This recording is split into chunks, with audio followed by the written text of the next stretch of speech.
एक सवाल था आपसे मेरा कि योग गुरु से बिजनेसमैन बनने तक का सफर। बिजनेसमैन नहीं हूँ, बिजनेस गुरु हूँ मैं। बिजनेस गुरु, हाँ सर। बिजनेस गुरु का मतलब होता है मैं बिजनेस लोगों को सिखाता हूँ कि हेल्दी भी रहिए, वेल्दी भी बनिए, क्योंकि बिना हेल्थ की तो वेल्थ कोई काम की नहीं है, और बिना वेल्थ के आपकी दुनिया में कोई इज्जत नहीं है। इसलिए सम्मान और स्वाभिमान के साथ आर्थिक और वैचारिक गरीबी से, दरिद्रता से मुक्त रहिए। लेकिन अब लोग ये कह रहे हैं कि अब आप कथावाचक से एक बिजनेस वूमन बन गई हैं। अब आपने अपनी कथा वाचन को कमर्शियलाइज कर दिया है। अब आप एक इवेंट का 9 लाख 10 लाख रुपया लेती हैं, विच इज टू एक्सपेंसिव।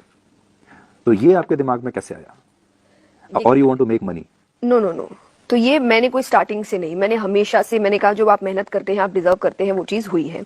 मैंने कभी स्टार्टिंग से मैंने शुरुआती तौर से ये नहीं कहा कि मैं सिर्फ एक संत हूँ या साधु हूँ। मैं अच्छे घर में रहती हूँ और मैंने शुरुआत बहुत हम्बल बैकग्राउंड से की है और मैं उठकर आई हूँ। मेरा परिवार है, मेरे ऊपर जिम्मेदारियां हैं उन परिवारों की। लेकिन जब आप 100% कहीं पर देते हैं, लेकिन वहां से अगर आपको कुछ भी इनकम नहीं हो रहा है तो आप ज्यादा समय तक वहां नहीं रह सकते अगर आप गृहस्थ से हैं तो।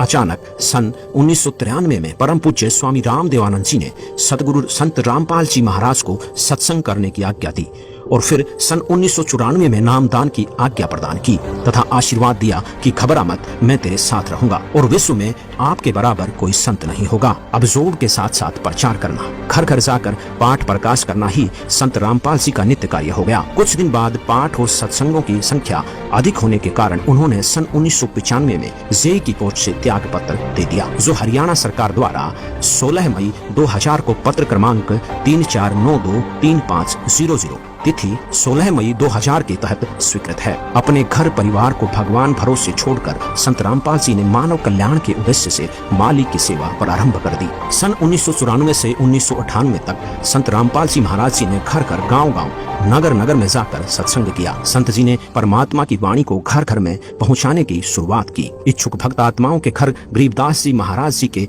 ग्रंथ साहिब की स्थापना करते और पाठ प्रकाश करते। धीरे धीरे संत जी के बहु संख्या में अनुयायी हो गए और सन 1999 में गांव करोथा, जिला रोहतक, हरियाणा में सतलोक आश्रम की स्थापना की तथा